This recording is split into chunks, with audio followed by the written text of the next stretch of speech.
My name is Dr. Fauzia Tariq. I welcome you all on behalf of 3Meem Foundation.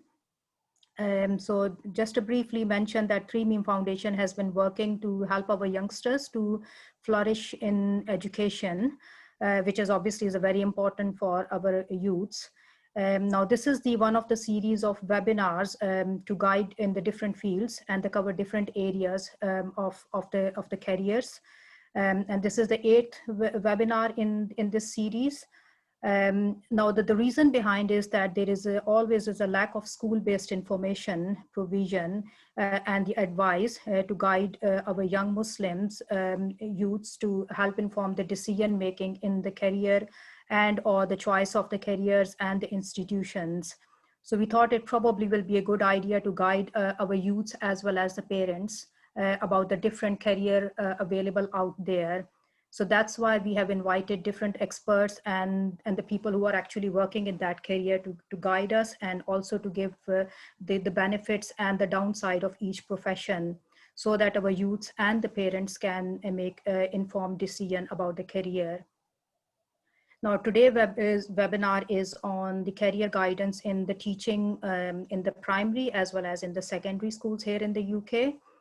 It is a great pleasure to invite two of our distinguished guests. So one is Mrs. Sana Malik, and the second one who will be talking about the secondary school teaching career would be Miss Rukia Server. So she will be delivering the talk afterwards on the secondary school career as a career.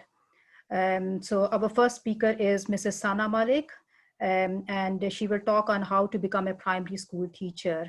So briefly about Mrs. Sana Malik, so in terms of her background, so she has done the BSc honors in the information system engineering, and afterwards she did the PGCE in primary education with the specialist in maths.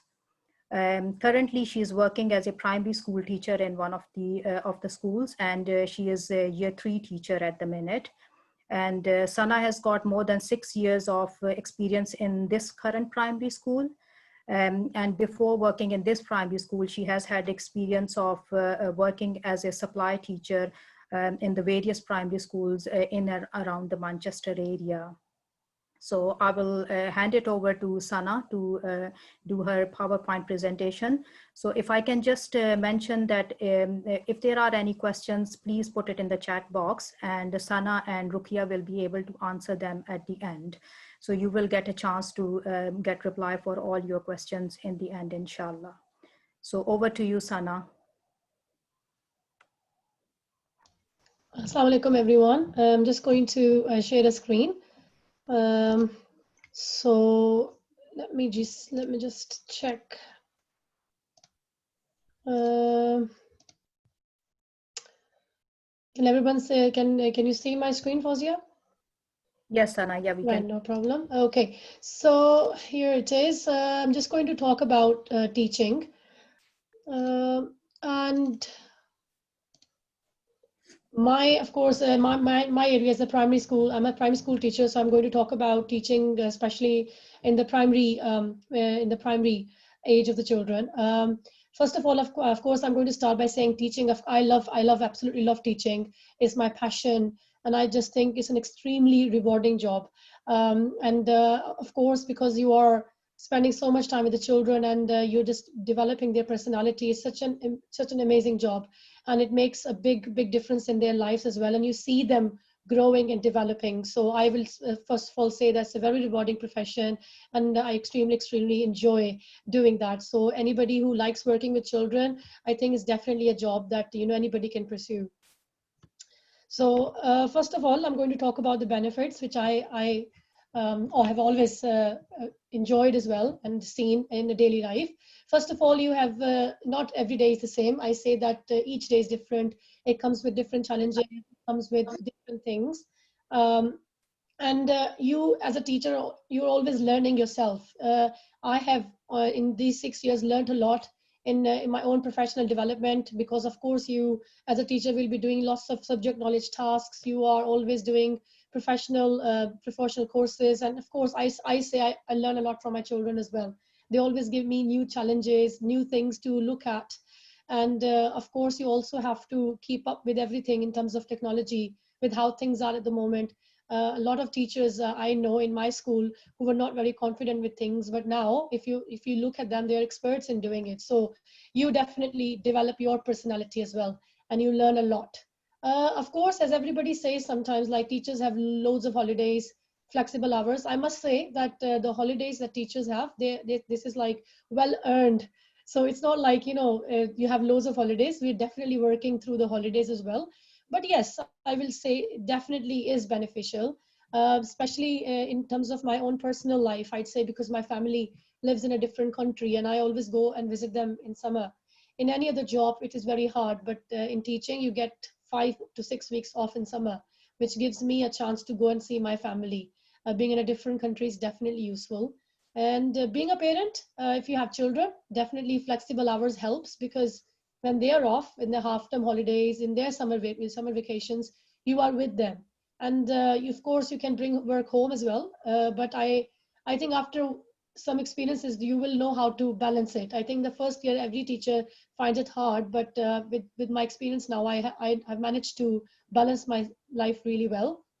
But yes, holiday and flexible hours are definitely the benefits of being a teacher. Furthermore, I'll say like I have made really good friends in school, because you are, depending on which school you work on, even if it's one form-entry or two, you definitely work very closely, and you always share with your colleagues. You're never on your own.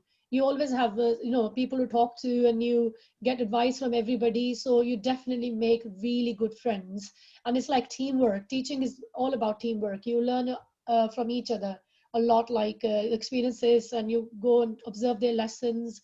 So you definitely learn, and your confidence will grow. Even if you are not feeling very confident at the moment, after like a year or so, you will naturally feel more confident by looking at your colleagues who you work with. And in terms of job security, of course, teaching, I think, is one of the profession which is always a secure profession. They always need teachers. Teachers are like one of those things that it will never like, there will be any time then, we won't have any demand. So always a high demand of teachers. And of course, in the after like some experience of teachers, you can go do some other like other professions, like childcare, social workers, counselors, loads of other professions, speech and language therapists. All these professions can be taken after some experience as a teacher working with children. There are so many areas, you will get the chance to go to. And going overseas, I always say that I should have done when my children were younger. Now, because they are at the age of going to high schools and a university, I always think I should have done that when they were like younger. But yes, there are so many opportunities for teachers all around the world. So definitely, if you're looking at getting some experience in teaching here and then applying to go to a different country, you always have a very good chance, which I always say for the younger teachers who got younger children or not married, to go and explore different countries, different experiences. So that is definitely a profession. Teaching is definitely a profession which will give you opportunities to do those things as well. As terms of In terms of primary teacher, I'd say, because you get to teach different subjects, so you always have your subject knowledge in all the subjects is always growing. I think I'm just not comparing with secondary schools, but yes, as a secondary school teacher, your focus is one subject. In primary school, you get to speak, if you are interested in doing different subjects, that's one of the things you can do as a primary teacher. And just because you always have one class for the whole year, you know your children inside out. You exactly know what they're doing, what they need, their targets. Within the first few weeks, I get to know them so well. And you're not just teaching them things, you are making their personalities. And that is why I always say it's such a rewarding job whenever they do something good, or in terms of manners, their personality, how they grow up to be, you always feel very proud of yourself. So I do feel that it's definitely a rewarding job, and you have very, very close relationship with them. And of course, because they're with you all the time, every day for the whole year, you have greater impact on them. So you can bring on lots of values, lots of, as a personality, manners, respect, care, all those things you can really instill in them. So you will definitely have a greater impact on children as a primary teacher. Now it comes to the time when I say how to get into teaching. Now there are so many routes for getting into teaching. You definitely have to have GCSEs, and then after GCSE, if you have a degree, it's like a 1 year post graduation that you can apply for. And if you don't have a degree, you can still apply for teaching training courses, which will be, I think, 3 to 4 years. But there are still ways to get into teaching even if you don't have a degree. But if you do hold a degree, it doesn't matter which degree you hold. You can go and do the post-graduation course, which I did. Uh, and It's like 1 year course this is, and there are so many funding. There's so many fundings for different subjects depending on what you are going to do. At the time I was training, teaching maths was definitely funded, and science, but there are different fundings available at different years depending on the demand and the need at that time. So, but yes, you need to have GCSEs and C, at least a grade C or above. Uh, with my, I think I will talk to you more about how I got into it later on. But I had a little bit of an issue with the GCSE, but I'll tell you in a bit how I managed to cross that gap. There are different other ways as well. At the time I was training, I just found that little difficult at that time. But I know so many of my friends and colleagues I work with who went into teaching through specialist ways. The school direct is where you go into a school straight away instead of getting into the university, but you go into school straight away and you work, you get paid as well. And after like a year or so, you get your qualification. There are also ways if you don't get paid, but you just, it's a school-based teaching. But all that information about the post-graduation teaching apprentices or uh, the school direct is available on this website, which is a really good website. So if you're looking at different ways of getting into teaching, have a look and explore this website. This website has loads of different suggestions, and you can also have a chat, one-to-one chat with somebody regarding it if you want. So it's just a screenshot of a little part of the website, but this website is great if you need more advice on it. In terms of salaries, it's a good, decent salary. There's always arguments in the government about uh, increasing the salary, which I always say that the work we do, we definitely always think that we should get paid more, but I still say it's a decent salary. And every year there's always an increment. What they do is they set you targets as a teacher, and at the end, after a year, they review it. And I've never seen any teacher who's never, met that targets. Of course, if you're a teacher in a school, you will meet those targets. So your salary will increase every year, and this maximum it goes to is M6. And then, of course, you can still, the upper pay range, any teacher can apply. But this salary can even increase if you take teaching and learning responsibilities, like a subject lead or other responsibilities, English lead, maths lead. There are different ways that you can get even more. So the salary is decent. It's decent salary.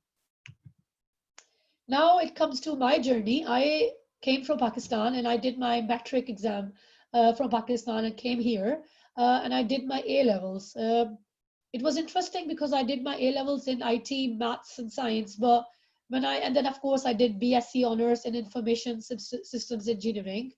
But then I had a 3 years gap because I had my son at that time. I was looking after my children at that time, so I took a gap.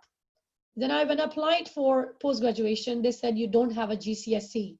But I said I have done A levels and I've got metric, but they said no, you need to have your GCSEs. So that was a bit of an issue for me. But luckily, I went to Edge Hill University, not very far. It's 40 minutes drive.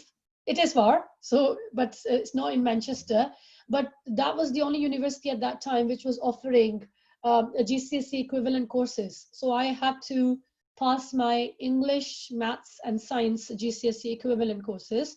And then when I passed it, I got the admission to do the post-graduation in teaching. I've heard that the skills test, actually, they don't do it anymore. But the skills test was something that we all had to do. We had to pass the reading, writing, and maths skills test. I think it was, I'm not sure if it was reading. It was definitely uh, English or maths, I think. Only English and maths skills test that we had to pass. But I've heard that they're going to cancel it. It will be based on how you train. When I was qualified, I did supply teaching. I will tell you the benefits of supply teaching as well. At the moment, I'm currently a year 3 teacher. I've also had experience of year 2 and year 1. And I'm also a science lead in the school. So when you're a teacher, you have to, sometimes you're given responsibilities, which sometimes makes it more challenging for the teachers. But you have to be up for a challenge if you're a teacher every day. So that's something. Supply teaching, I did for a few months. The benefit is that uh, you are flexible. So if, for example, if you want to have like a week out, or you don't want to work for 1 or 2 months, something, so you have that flexibility because you're not committed to one school. Sometimes they ask you, do you want to do it for 3 months, 3 weeks, 2 weeks? So you have this flexibility. Now, some people argue that sometimes supply teaching doesn't give you the job security. That sometimes they won't call you in the morning, and then you won't have work. So at that time, sometimes in supply teaching, they give you a fixed, like even if they call you or not, you will still get paid every day. So that's a good thing because I was working with the what was it called? Just not coming in my mind, but I will. But if it comes into mind, I will share you in the chat. But there are loads of different providers which will, give you the supply teaching and experiences, and they give you paid every day. You get paid even if you don't call you. So there's so many things that you can do as a supply teacher. The only challenge is that in the morning you don't know where you're going. So you get a call 7 o'clock in the morning, and you have to travel to a certain distance as well. I mean, you will tell through 2 miles, 3 miles. So that was a bit of this was the reason I changed, because I didn't like the idea that in the morning I don't know where I'm going. But if you're flexible with that, if you're okay with it, it's definitely a good way of working as a teacher as well. Uh, so I did that for 3-4 months, and then I got a job in this school that I'm currently in, and it has been now. It's going to be start of my 7th year. So that was the route I went, how I went into teaching. Challenges. I just thought I should mention the challenges as well.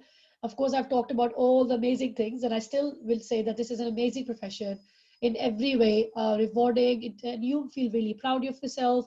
And even religiously, always say that you feel that you're doing a good thing for humanity and the future of future of people as well. So it's definitely rewarding, but it comes with challenges.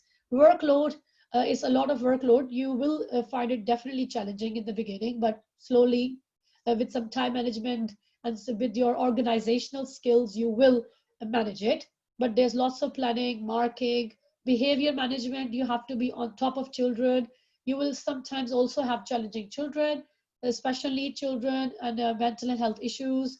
There'll be lots of things. So as a teacher, you will find challenges. But if you are patient and you have perseverance, I think you can do that. So it's just about how you are as a person. So if you love children, if you have patience, definitely, and you think that you are a multitasking person, I say, who can do lots of different things, and then you will definitely enjoy. And most important, if you, I just believe that whatever job you do, any job you do, it comes with challenges, different types of challenges, but every job comes with challenges. As long as you're loving what you're doing, you'll be perfectly brilliant in that job.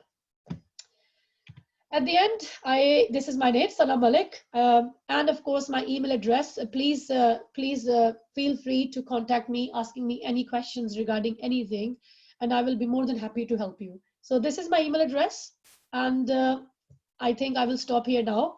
I think I've spoken a lot, but if you have any questions, of course, put it in the chat, and at the end, I will try my best to answer.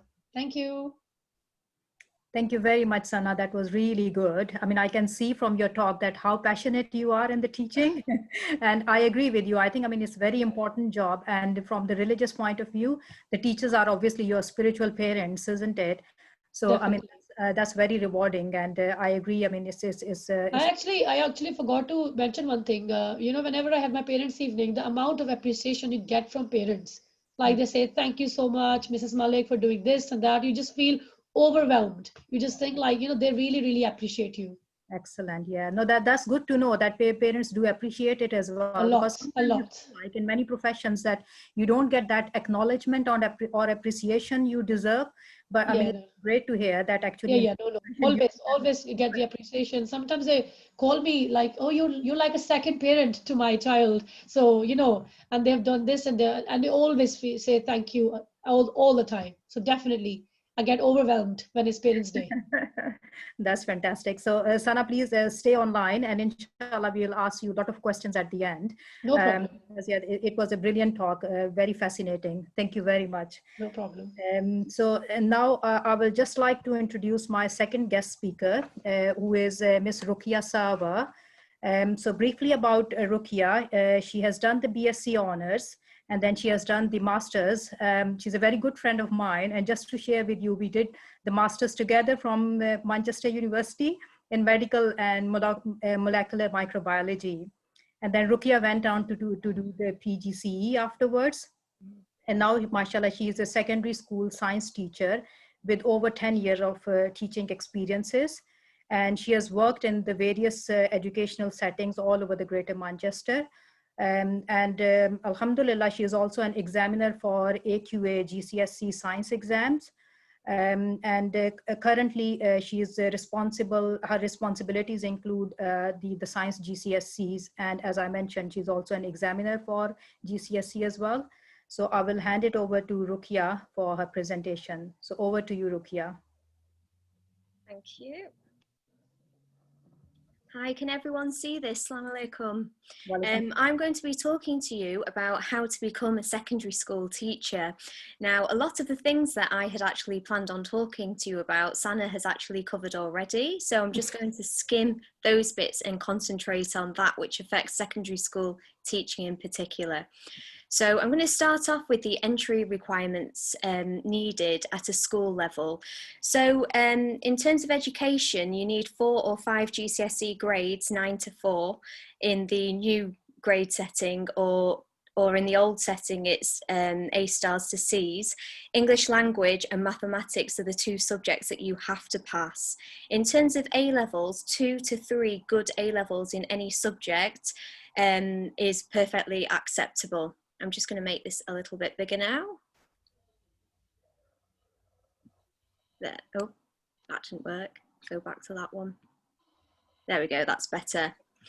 Right, so I'm just going to talk about my route into teaching. So I went down the very traditional route of doing 9 GCSEs.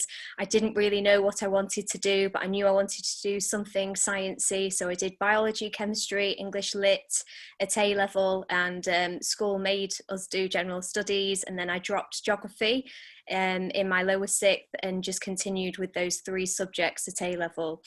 When it came to university, I still knew that science was my love in my life, if you like. So I continued and pursued a degree in biomedical science, which I absolutely loved. At that point, I had the intention of going down the medical route initially, but after doing some work experience, I decided working in the hospital wasn't for me. So at the time, my plan was to go, do a master's and then do a PhD. But during my master's, I'm sure Fauzia will tell you this as well, I decided that lab work wasn't for me at all. So teaching is the one that I pursued. I did a PGCE in secondary biology. Okay, so there are absolutely loads and loads of different routes into teaching. Some of these are very, very new to me. The most common traditional one is the PGCE, which I'll talk about in the next slide. There's also the graduate teacher program and Teach First. Now, the benefit of these 2 ways to go into teaching is that you are paid to actually train, whereas with the PGCE you are paying university fees, and depending on the subject that you do, you can actually get a bursary for. But there's many, many different ways of teaching. If you are thinking of going into the independent sector, many of those schools will actually pay you to do your teacher training while you are working there as a teacher. So that's something to look into as well. Right, so I'm going to talk about the Postgraduate Certificate in Education, which is what the PGCE stands for. This is the most popular route into teaching, and it is very, very competitive at a primary school level. In terms of secondary school level, it's not so competitive, as there is a shortage of secondary school teachers in many, many of the subjects, including science and maths. The requirement is that you do an undergraduate degree in an area relevant to the subject that you are intending to teach, and the minimum requirements are a 2-2. During your PGCE year, you will have days, maybe 1 day or 2 days or a few weeks here and there, where you will actually go into university, and you'll have lectures and seminars on pedagogy, which is all about how to teach. And during the other time, the bulk of the PGCE is made up of placements, where you go into a variety of educational settings, and you do some team teaching, you do lesson observations, and then they increase slowly the amount of teaching you end up doing. The benefit of doing the PGCE route into teaching is that you get to see many more educational settings than, let's say, Teach First or the graduate teacher program. With those two settings, you're committed to teach in one school for 2 years, and they tend to be schools in low income areas, so that also has its challenges as well. The disadvantage of a PGCE is that you are not paid, but you have to pay the fees. But like I've previously mentioned, there are bursaries available for shorter subjects such as physics, the other sciences, maths as well. So there are many, many reasons why someone would want to become a teacher, and holidays should definitely not be the first reason either, because you end up doing all sorts of work during your holidays, which is why at the bottom there I've just put, are they actually holidays? I normally have a list of things to do, just routine things really, that I normally save during the holidays, because I don't get round to doing it during my normal working weeks. So the biggest benefit of teaching is definitely no day is ever the same. If you enjoy variety, if you enjoy working with different people, then teaching is definitely the job for you. Another big benefit is that you learn new skills, is particularly IT skills, and in the current climate in which we are living in, where we are having to rely on remote learning and various internet platforms in order to do so, you will pick up numerous IT skills. If you enjoy working with people, I would also recommend becoming a teacher if you are passionate about the subject you teach as well. Now, I think a lot of people have this misconception about teaching, that if you are very, very able in the subject that you have studied at university, it means that you will be an absolutely fabulous teacher. But I disagree with that, because I think if you understand a subject really, really well, how are you going to deal with students who may not understand your subject as well as you did? So sometimes I think if you found the subject that you've studied at university a little bit harder, or it hasn't come as naturally to you as other people, that is definitely a benefit, as you can empathise with the students you teach and think about addressing any misconceptions or the ways to make learning as easy as possible. It is an extremely rewarding career, as the speaker before me mentioned. Sometimes, out and about, when I say I'm a teacher, they're like, oh, wow, that must be, a really challenging job, and well done you. Yeah, definitely. So there is a lot of, I think there's a lot of gratitude there, definitely. And then I'm just going to go on to the next slide. I suppose the disadvantages of teaching is it's a very, very fast-paced, stressful job. It's definitely not a 9 till 3 job that many, many people seem to think it is. Often you will be there an hour before, you'll be an hour or two afterwards. Let's not forget all the parents' evenings and the extra things that you do on top of that. I've just put gratitude there. Whilst parents and people in the general society may be very grateful to the work that you do, you know, teaching the skills to the next generation. Unfortunately, one downside is, particularly with secondary school students, that it can be challenging. A question I get asked often is, why do we have to learn about this, Miss? When are we going to learn about it in our real life? But I suppose now it's quite easy for me to answer that question at the moment because of COVID. So when we learn about disease and health, I can say, well, look, there's lots of talks about discovering a vaccine and making it effective at the moment. So that's why science is important. As I've mentioned already, education is constantly changing. It's not, I wouldn't say teaching is the job or profession for someone who just wants to do the same thing day in, day out. Exam boards normally change the specification every 5 years, and because education is very, very political, sometimes they'll change it with a new government coming into power, basically. So you are constantly having to adapt. Different things will be important. One year it might be the actual marking of books. The other year it might be the quality of your teaching there in front of the students. Another year it might be progress. So it's constantly changing all the time. I've just mentioned some of the different careers within teaching. This is by no means a complete list. You can be a subject teacher, which is something that I've gone down quite the traditional route of being a science teacher, having a responsibility for the GCSE science subjects. The previous speaker mentioned about the benefits of supply teaching, so I'm just going to leave that for now. You could be a SEN or the SENCO, which stands for Special Educational Needs Coordinator within a school. So if there are students who have hearing difficulties, if they are dyslexic and so forth, you would take responsibility for ensuring these students make progress in a variety of subjects, and you would also liaise with parents and those at home.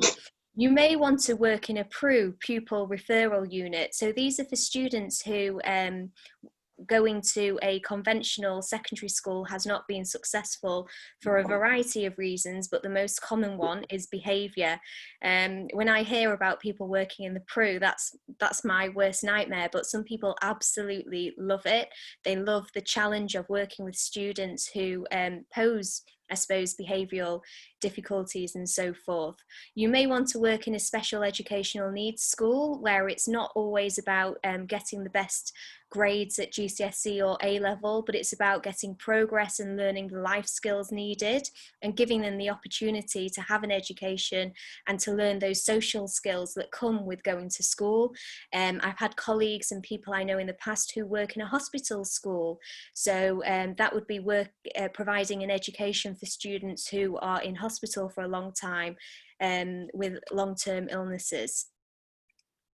The previous speaker talked about the teacher's pay as well, so you may have seen some of these slides already.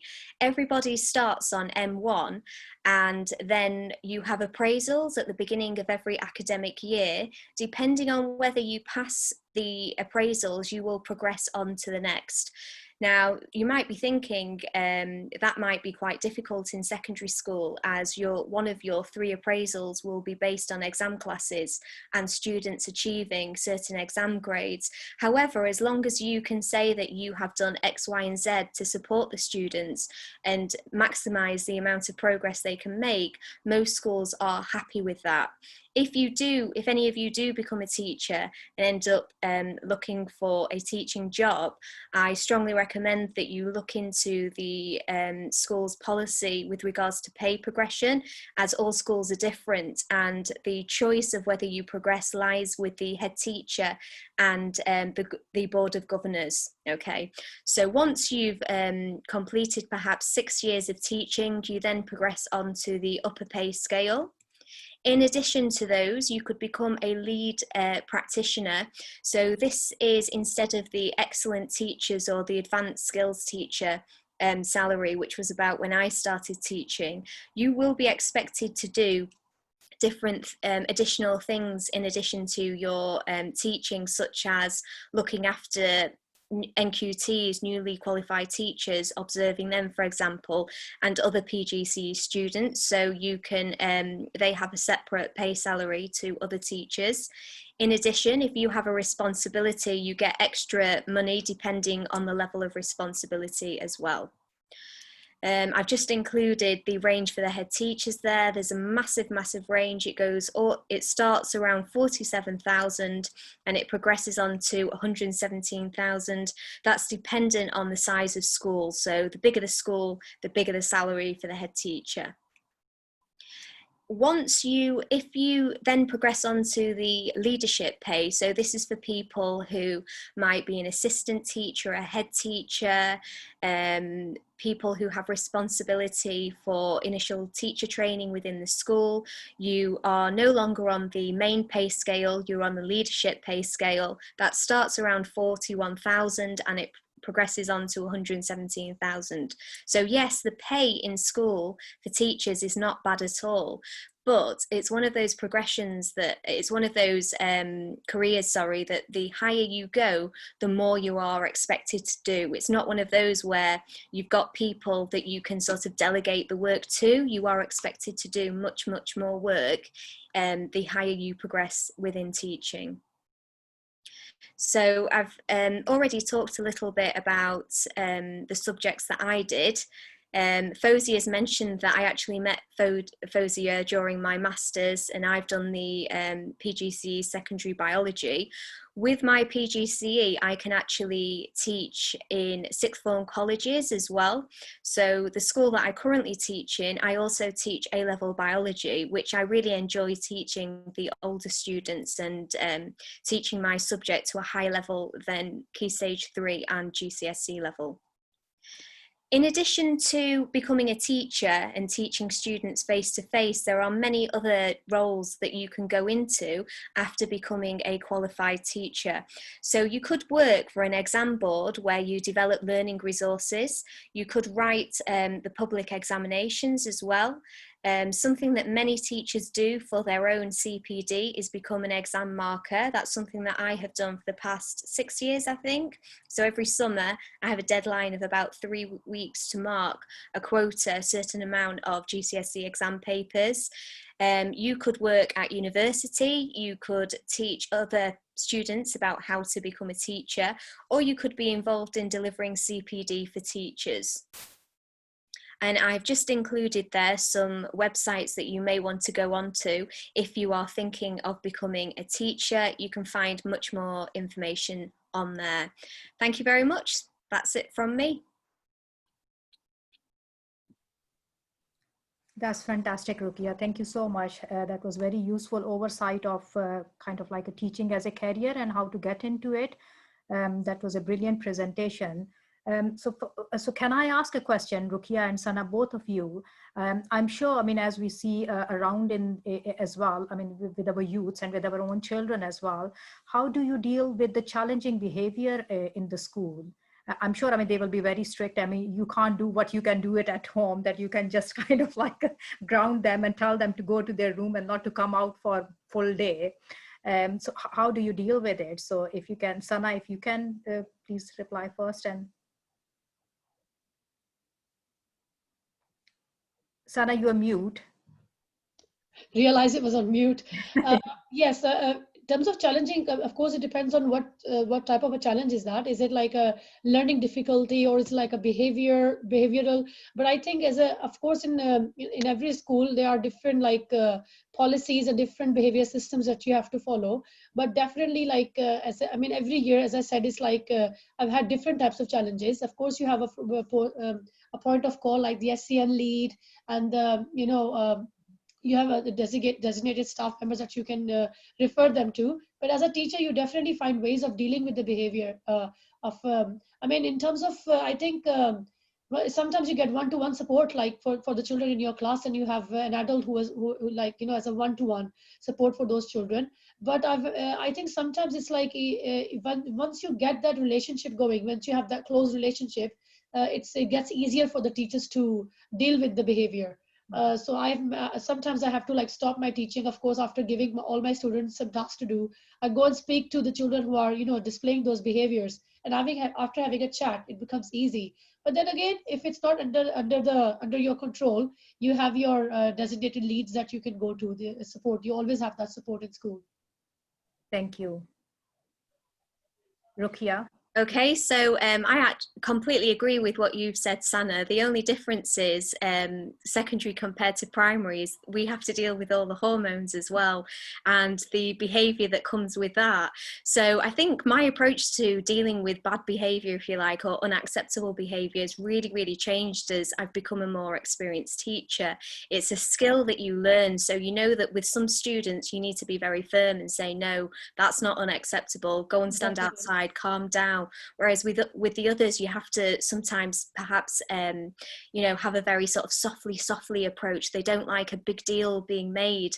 So that's a skill that comes with experience, I suppose. One thing I will mention is students really don't like it if you are not being fair with them and treating them the same way. So the most common behaviour policy in schools is you get a warning, that's name on the board. A second warning might be a tick or, an unhappy face. And then the third may be a detention or going to another room. So I think you have to be quite firm but fair. What I wouldn't recommend doing is ever rising to it, never start shouting. I know that's sometimes quite difficult, but sometimes they just want a reaction from you. So you have to be quite calm and collect and just deal with it in a way that causes the least amount of disruption to your class. Yeah, I mean, to do with patience, that you have to be so patient with how to deal with that. But, as you said, with the behavior system, sometimes with the children, you just follow the behavior, you see them straight away sorting it out.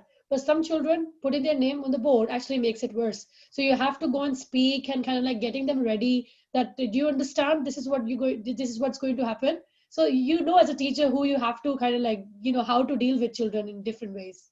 Yeah, of course, because every child is different, isn't it? So you have to definitely. Yeah, I mean, some people like more rewarding kind of like thing. I mean, more incentives they want, Yes. and while other children, I think probably the punishment or like putting a tag on their name. Sometimes it does work. That helps you. So yeah, there's a question from one of the audience that as a result of what we have seen with this pandemic, how do you think the future role of teachers will change in terms of skill set required or different teaching methods?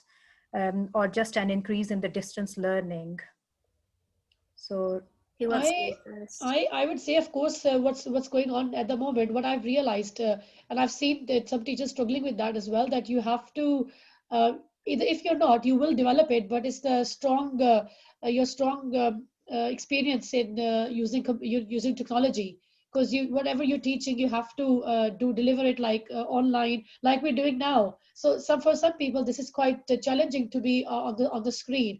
And of course, I have noticed that because my class was closed for 2 weeks when I had to teach them on the videos. It's really different because in a class you kind of like change yourself, you change your scenarios.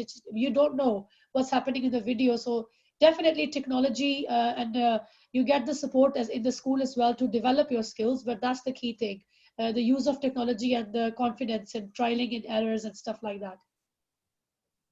I absolutely agree with what Sana's just said. I think what's happened in this pandemic has really shown us that whilst IT can complement teaching, it can never replace teaching. And students definitely have preferred to be in class face to face. Nothing will take away that learning experience of having students in front of you. Distance learning has many, many issues. Let's not forget that many students don't have a computer. They may not have internet access. And that's something that we as teachers are having to deal with in the pandemic at the moment. I believe somebody's just asked the question about rewards as well. So I would like to add that we also do use many rewards. So it might be a good phone call home, it might be a postcard home, it might be a little prize as well. So it's not all about the stick. We do use sort of, really encouraging methods as well to deal with behaviour. I mean, I always say the positivity is the main thing. Like even the main behavior policy and the behavior strategy is to always do the positive phrase. And sometimes I've noticed, like not sometimes, actually every time, if I see some kind of a behavior of a child who not concentrating or not focused, instead of pointing to that child that stop doing this, look at me, you say well done to you for showing focusing, or well done to you for doing good job, you will see everybody will change their attitude. So it's always positive. Nothing will replace the positive attitude and positive praises. And of course, giving positive praise as a main focus will be to actually stop the negativity, but you're focusing on the positives to do that. Absolutely. No, I agree. I think in majority of the profession, to be honest with you, Rukia and Sana, I've seen like in our medical profession, I think we are very keen for the whistle blowing. If there is anything going wrong or something you notice something dodgy happening, but we are not good at appreciating. So I think acknowledgement and the appreciation is very important, and especially for the youths and even for the grown-ups. I think for everyone wants to be acknowledged. Everyone wants to have like a kind of like the appreciation, so that, I mean, that gives the encouragement. So I think, yes, it's definitely very important. So I think Yasmin has raised her hand. So Yasmin, if you can unmute yourself. Assalamu alaikum. First of all, Sana and Ruqayya, both of you, thank you very much for a very informative session. Two requests. First is a request, because in between my phone battery died, so I missed few things. So is it possible if you can share your presentation, so to have a look at few things, the links that you've sent for us to? No problem. Yeah, No problem. Fine. And secondly, what is the major difference between a primary teacher and a secondary teacher? I think I will just say one thing, and then of course Rukia will have a different perspective. But because I actually started, my first call was to do, because maths is my main. I would say, like as Rukia said, your love of life is science. I would say maths is something I always have. I wanted to do that as a secondary school, but I do think the behavior is one thing that I noticed, that the behavior management is very different, and you as a secondary school teacher have to be very firm, and you need to have that ability to just be on the spot, when you just have that conversation there and then. So I definitely think behavior, you have to be very, very strong with your behavior management to be a secondary school teacher. Now, after 6-7 years of experience, I will say that, I feel that I can actually go into secondary, but in the beginning, I just thought I won't be able to cope with that. And the second difference for me is that you have I mean, of course, Rukia, definitely, because I don't understand the secondary as much as I do for primary. But I think because you have one class for the whole year, every day, you have just 30 children maximum. So you have greater impact and more closer relationships. And you just, in that sense, is different. But the benefits, what I think, of course, Rukia will tell you more, looks like that you have one subject to focus on and you just excel in that. In primary, I find that challenging because you have to literally teach every subject, you like it or not, your geography, history. I'm teaching French, which I'm not really secure with, the PE, RE, reading, writing, maths, any subject you think of, you're teaching it in primary. But in secondary, you have that benefit of just focusing on one subject, excelling in that. Yeah, completely. So I imagine in primary school teaching, you actually get a really good relationship with the students that you teach because you're with the same class, possibly for a year, all day, whereas I have up to 10 different classes I teach. Another big difference, in addition to behaviour, is accountability.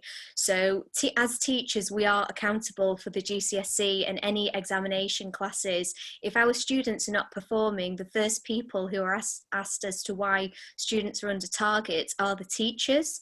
Parents will ask us, teachers within the school will ask us, and the students will want to know how to improve as well. So I suppose that's the biggest challenge as well, the academic ability and getting students through the exams. Thank you very much. Yeah, no, that's very useful to know. There's one more question, Rukia, for yourself, is that what is like being a teacher with the hijab on? I suppose it's the same as any issues with being a hijabi in any other job. The only difference I will say is we deal with students, with children, and children, if they want to say something, they'll just sort of blurt it out and say it, whereas adults have a bit more skill to say it in a bit more of a tactful way. But I'm really, really honest, and I've worked in schools where I've been the only person to wear a hijab. Forget the students students, but amongst the staff themselves, and in areas where very, very little is known about Islam. And I think if you're just honest and you explain it and you're open, it's absolutely fine. Yes, there will be challenges and there will be issues, but no different to any other profession, I would say. Yeah, you're right. I think, to start with, probably when they see you first time, there might be some kind of like doubts in their mind, but once they get to know you, like in any other profession, probably they know that you are very friendly, you are approachable, you're a really good person. I mean, I think they end up respecting you as much as the other teachers, I think. So one is a really good question, actually. I know, I love that question. I'm actually thinking what to say. Yeah. So why do children listen to their teachers more than their parents? And please share the secret. You know, it's so funny that actually sometimes parents come to me and say, Mrs. Malik, she's not listening to me. Can you speak to her? Or he was very rude to me. Can you please? And I just say, excuse me, you just speak to your mom like that. And I'm thinking, like, why? It's a very good question. And Rukia, maybe you can tell a little bit more. Because I think the answer to it is that our relationship is more professional. Of course, we have that level of care. It's really funny that you've said that. I've definitely, like, my sister has primary school age children, and she could do, you know, support them with homework totally. But she always asks me to, because they don't listen to her, because they know her in the capacity of being the mother. Whereas with me, I'm experienced as a teacher. It's a slightly different relationship. I totally know what you mean about parents. I've had some interesting conversations at parents' evening, shall we say, but I think it's completely down to the relationship. Yeah. Yes, I think definitely difference, because in the school it's more like a professional way, and there's like a boundary that's set for them, and they have to work in a certain way. They have to keep sitting down. They're not allowed to walk around. So I think this mindset of we have to do this, we are going to get some kind of reward for this, or there will be a consequence. But at home, maybe they are flexible, and the parents, because they know that they can, like, have some flexibility in that sense. Like, it's okay if I don't do this today, I'll do it tomorrow. So I think it's definitely more strict, and a relationship, and strict routine, and a relationship with the teacher, and how things are in school is different to how things are at home. Yeah. And I guess maybe some peer pressure there as well, because they don't want other children to think that they're not listening to the teacher, while at home they're probably not bothered. They know it. If they won't listen to the parents, okay, they might shout, they might be angry, but then they'll be fine at the end. So I think it's probably the discipline and being firm. Probably that's the key, isn't it? Which is actually a good sign if you think about it. You can see a lot of respect for the teachers, because they know the teachers, like, you need to listen to the teacher. But of course, they should be showing the same respect to the family and the parents as well. So definitely a piece of work that needs to be done there somehow. Yeah, I think it's probably not the respect. It's just, I don't know. I mean, the children probably take parents for granted, or just because they are friendly, they just think like, oh yeah, they're like friends. They're not going to do anything. Yeah, but I'd be very honest. One of the things I would definitely want to share here is, like, I sometimes think I live two different lives, as Mrs. Malik as a teacher, and myself as a mother, because I'm so patient with my children, but when I come home, I can't show that sort of patience with my children. When they ask me questions, I'll be like, no, stop. Can I ask you, do you ever use your teacher voice outside of schools then? So I've two different people. So definitely patience goes, like, with my children, I have no patience. I don't know why. Maybe because I'm practicing it all day. Coming home, I just think, like, I've had my day today, so let me just be. Yeah. Yeah. So I think the sister Yasmin has asked that is there any advice regarding writing a personal statement for a PGCE? They feel judged by teachers and school pupil. Sorry, that was the answer for the other one, why they listen. Right, okay, yeah.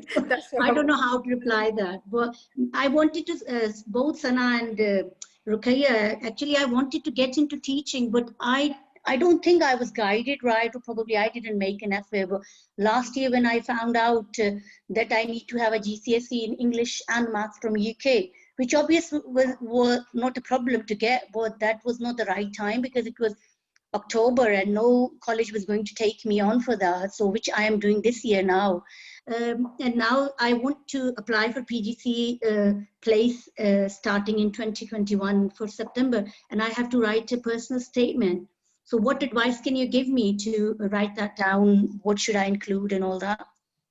I would say, have you, if you've done any work experience in a school, or if you've actually gone into a school and spent some time with the students, I would definitely focus on that more instead of the education side, because I think the way that you interact with students and people is more important in this profession than your educational background. So try and get some work experience in schools, try to get a variety of experience as well, and I would focus on that more. There's one more question. Yes, well, I wanted to do some school experience, but last year when I had one in March, due to lockdown, everything closed. And now obviously I'm waiting for this Corona thing to get over. Probably after Christmas, I'll try for school. There is another thing, initially last year when I couldn't do it, is there a way, like I wanted to be a teacher. Somebody asked me to teach in a school, Urdu language. That's my first language, obviously. And they said that you need to do, I said, okay, I'm ready to do a PGC. And they said, apparently there's no PGC that is that subject based. I think they do it in Birmingham, but not in Manchester. So Well, what can we do to... In the school that I currently work in, we have a teacher who teaches GCSE Arabic and GCSE Urdu to any students. So perhaps if you leave your email address with Fauzia, I can get back to you and find out how you can get into it. But there's definitely a way, definitely. All right, thank you very much for that. That will be very helpful. And another thing, because you've done maths and physics, so with regards to the bursaries or the grants that you mentioned that we get for PGCE, do we get it for primary school as well? Because I've so far inquired about secondary school, and to be honest, because my daughter just finished her secondary school, so she says, are you mad? Are you going to deal with them kids? They're not respectful. So she's just making, and initially why I wanted secondary was because primary was I like, because probably my kids were of that age and I had enough, and I thought, okay, I'm not dealing with them. And then probably in secondary, you just think that you are gaining some knowledge as well. You're just improving your own knowledge probably. So I don't know, do we get any grants for, because for secondary, I know maths and physics, these are two of my subjects. They both do grants. That can be very helpful. I was given a grant when I did my PGC in specialist in maths. So definitely, if you apply for a primary school, you get grants as well. So definitely bursaries available, and of course with specialist subjects. At that time when I did it, I definitely got the bursary and for my maths. What about the primary? Oh, you did PGC primary school for maths, you mean? GG, yes, I did. I did. Right. I did primary PGC primary specialist in maths. All right, that's great. Because yeah, so I did get the bursary as well, and I think depending on what you got for your degree, because if you at that time, if you had the first in your degree, you would have get the whole like tuition fees paid. If it was 2-1, you get like little less, and if it's 2-2, it's even less. So it's like how you what was your degree and what level did you get on that? Can you just elaborate a bit on this 2-2-2-1 system, which obviously I am completely unaware of? Oh, when you do a degree here, like you get like first, one is standing for first, 2-1 is after, is like what below the first, and 2-2 is the second, first class, and the second class, and in between is 2-1. Okay, all right. Thank you very much. That's very helpful. So I now that you've given your email, so at any point, if I need you, I'll get in touch. Thank you very much. Please feel free, yes, anytime. And as Rukia said, I would agree with her. Even with my experience, I think as much as you can work in schools, not just for your personal statement, it's even actually better for your own experience. What you learn from being in school, I believe you can't learn from just reading articles or doing loads of assignments. The experience you get in school, being with the children, looking at doing it, is definitely beneficial. So definitely go for that. And thank you very much. One last thing, please. You've got a lovely smile. Stay smiling. Thank you.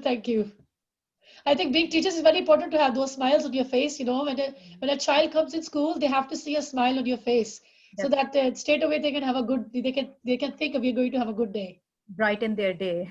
Yes. Yeah. So there's one more question for both of you, that either nationally or here in the Greater Manchester. Oops. Sorry, it's just gone up. Yeah, nationally or here in Greater Manchester, is there a certain section of our community that is underrepresented in this profession? For example, men or certain ethnic minorities or socioeconomic backgrounds? And why do you think that is? And are they not forthcoming, or is it how they view the profession? So Sana, would you like to answer first and then Rukia? Uh, I mean, I'm just taking it like teachers. I do definitely not see as many male teachers as females. And Of course, I mean, I would encourage more of our community to come into these professions as well, because I don't think there's anything like that. You don't get equal opportunities, but I think we just need to come up more and show them confidence to do things. And once they know you, and I mean, just coming from the experience, if you are working in a school, people see how you are, and then slowly, of course, you will get to make your own, image in front of people. So I think it's more about how I think the minorities will have to come forward themselves rather than other people not giving you opportunities. It's more on you how to present yourself and to keep trying. I think there's absolutely many reasons as to why this is. I think teaching is something that is female dominated, particularly in primary school. In secondary school, in the subject I teach, for example, we're quite even, so it's 50-50. Within the Asian community, if you like, I think teaching is becoming more and more popular, but it's not the traditional route that many would go into, such as medicine, for example, or being a solicitor. Certainly in my 10 years of teaching, there were very, very few Muslim teachers around, and now, alhamdulillah, there's very many. I also think schools are making more of an effort in that if they have Definitely students from different heritages, to have that reflected in the staff as well, to make it more and more diverse. Yeah, absolutely. Thank you very much, Rukia. Rukia, you obviously had the experience of working in the private sector as well, in the independent schools, as well as in the state schools. Mm-hmm. Is there any difference between kind of like a pay scale and the working environment, do you think? I mean, do you prefer any? So the pay scales that myself and Sana showed you on the PowerPoint slides, the independent sector do not have to use at all. They can choose to pay you however much they like. I would say the working day is much longer as well, and there's more onus on you committing your time for extracurricular activities. So you will be expected to do a debating club, for example, or sports, or take responsibility for UCAS forms. So that's a few ways how they are different. Yeah. Okay, great. Thank you very much. So I think we are already over the time. Thank you so much, both of you, Rukia and Sana, for your time. And it was really amazing and very eye-opening for us, all of us. So it's great to know, I mean, the ways of going into the profession as well. And it's good to know that how rewarding it is. So thank you so much for coming over. And for the audience, the recording will be available on our YouTube channel. So inshallah, you can get in touch with me as well if there's any particular questions, and then I will get in touch with Rukia and Sana to get the answers. Thank you everyone for joining in, and thank you once again, Sana and Rukia. It's really nice having you. No problem. It was my pleasure. Definitely, no problem. And anybody at any time, any questions, please free to email me as well if you want to. Of course, inshallah. Thank you very much. Okay, assalamu alaikum rahmatullah. Wa alaikum assalam.